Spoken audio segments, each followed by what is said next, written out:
The Incompatible Paths of Christianity and MAGA. Hi, I'm David Thompson. Now, I believe that the teachings of Christ and the ideology of MAGA are fundamentally incompatible. To claim allegiance to both is like standing at a crossroads and attempting to walk in two opposite directions at the same time. It's not going to happen. So today I'm going to prove my point. Now, I have 4 points I'm going to make right off the bat, and I have a scripture that goes with each of them. Now, just so you know, there are plenty of scriptures that back up what I'm saying. The problem is, no matter how many scriptures I use, many people will refuse to believe the truth. So I'm going to leave it at that. I'm going to start with number 1, immigration. MAGA demonizes immigrants and refugees and wants to deport them all. Send them to overseas prisons because, see, they're all criminals. Christianity teaches us the opposite. It tells us to welcome the stranger, Deuteronomy 10:19. Jesus himself has talked about this as well. Humility. MAGA, proud and arrogant, glorifies self-interest and pride. We know this from just watching some of the Trump rallies and hearing some of the interviews done by MAGA people. These frightened me. These were horrible to listen to, the arrogance and hatred these people spewed. Number 3, truth. MAGA believes nearly every Trump-based conspiracy theory. Remember the big one that was on national television? They're eating the cats and dogs. MAGA has also been synonymous with misinformation and the rejection of objective truth. Everybody on Medicaid is cheating the system. Government workers are lazy and wasting money. Now, Jesus proclaimed, I am the way, the truth, and the life, John 14:6. You see, Jesus isn't in the business of judging everybody, what they do, what they work, where they're from, who they are. Jesus is the truth, the fact that Jesus is the way to heaven. That's all he really wanted people to understand and know. Number 4, government control. MAGA believes Christians should run the government, should take it over. Remember the 7 mountain mandate? That's the 7 hills of our society. They want to take over and basically tell everybody what they need to do to make this a Christian nation. Now, Jesus said, render unto Caesar's what is Caesar's, and unto God what is God's. This contradicts MAGA completely.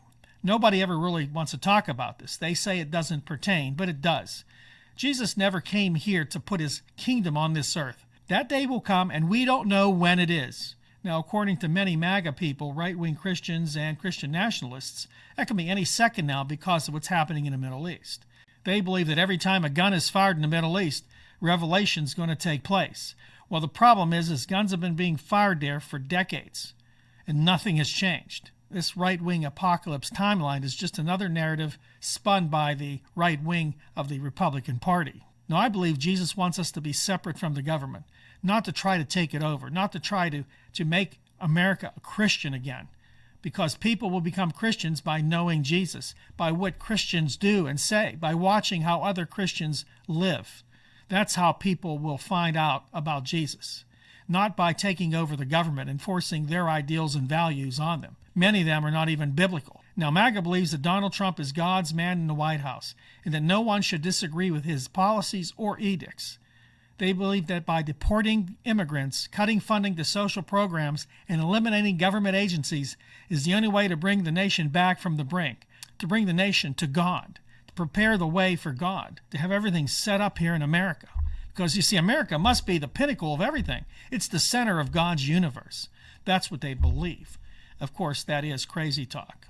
Now, I have an article here from Word and Way magazine. Rodney Kennedy writes, the deadliest of negative emotions operates without restraint among MAGA evangelicals. Contempt.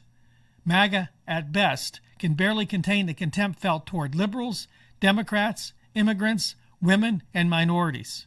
Fellow Americans have become terrorists, sick people, and threats to our nation, and other Christians have become enemies and demons.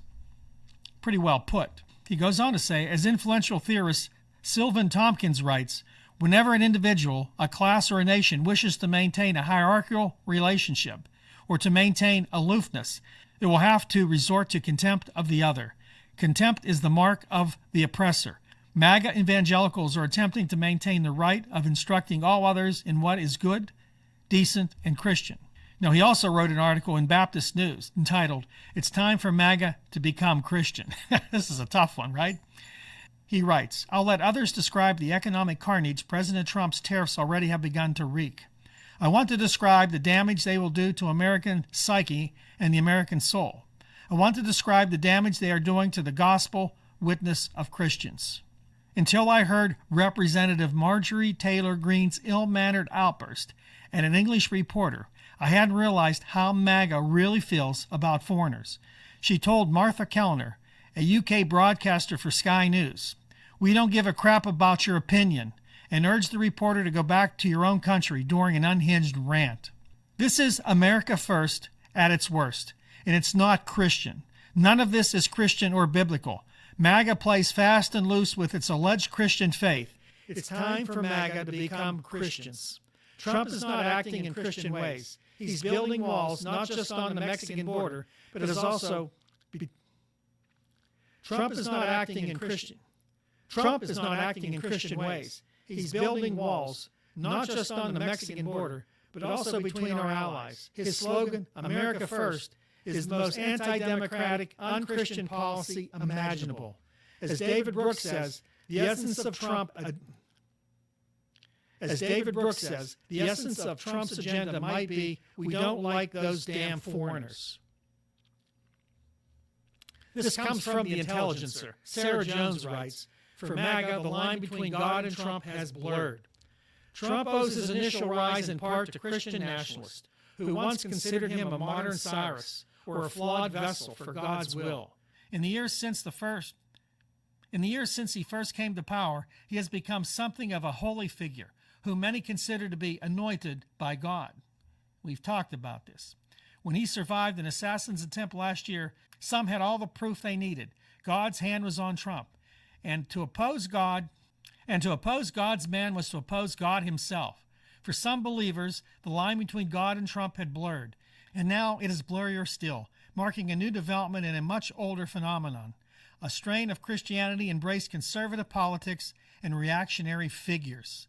A long time ago, and Trump fulfilled its yearning for a ruthless father. In doing so, he reoriented that version of Christianity around himself until it became a cult of personality bent on power and domination. Yet on the hit TV show The Apprentice, it was noted that Donald Trump's success was not what it seemed. The Apprentice featured Donald Trump on 14 seasons between 2004 and 2015 and was a ratings smash, with Trump starring as a real estate mogul in search of his next protege. Each season featured a dozen contestants competing in games and stunts meant to prove their entrepreneurial savvy, loyalty, and leadership ability. Here we go. Listen to this, folks. The show came at a moment when Trump desperately needed an infusion of good publicity and, for the first time in his life outside of the Trump organization, a steady paycheck. As Maggie Haberman describes in Confidence Man, the disparity between the world created on the show, a commanding businessman flying from one side of luxury to another, and Trump's reality was jarring for those who worked on the show. Did you hear what I said? The disparity between who Trump really was and what they portrayed him on the show really was mind-boggling to those who worked on the show. The series concocted a jet-setting lifestyle of luxury and success that starkly contrasted Trump's reality, a crumbling empire of well-worn carpets and chipped furnitures. Producers masked the worn and beaten state of the executive offices they leased from him at Trump Tower and the seedy vibes of his rundown New Jersey casino. And while a string of bankruptcies, bad deals, and financial disputes were a matter of public record, Trump wasn't running for public office in 2004. What harm could there be in NBC propping him up as a mastermind and mogul? Wow. So this is the icon that MAGA people follow. Donald Trump, really a failed businessman. This is noteworthy because too many people, even today, tell me how successful he was running his businesses. He failed. He bankrupted casinos. How do you even do it? And I've told you my story of friends I know right now that worked for Donald Trump. Well, were contractors when Donald Trump was building casinos and hotels. How he filed for bankruptcy, leaving them all high and dry. But people deny it. People don't want to believe it. He's God's man. He's fixing America.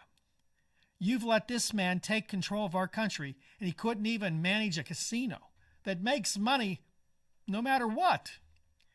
So, is Christianity and MAGA ideology compatible? Absolutely not. Opposite. Now, I may take heat about this, and I'm sure I will. The truth is that Christianity and MAGA ideology cannot be any farther apart. If you're a Christian, you consider yourself someone that's in MAGA, maybe it's time to reconsider. Maybe it's time to back out. Believe me, if you want to stand by MAGA and believe that this big, beautiful bill that was just passed by our illustrious Congress is something holy, is something fantastic, you're mistaken. Believe me, if you're a Christian and you think it's okay to send 13 million people off of Medicaid, cut safety nets, destroy social services, if you think that's okay and you believe Jesus would back you up, you couldn't be any more wrong. That's all the time I have. Don't forget to like, subscribe, and share our video. I want to also let you know we have a new video out on Nights Around the Fire, our sister channel. It's another Bigfoot video with Sue Taylor. Go over to our channel. I have a link in the description box. Take a look. Beyond all that, I'm going to see you tomorrow right here on your favorite channel for news, information, analysis, and commentary, The David Thompson Show. God bless you.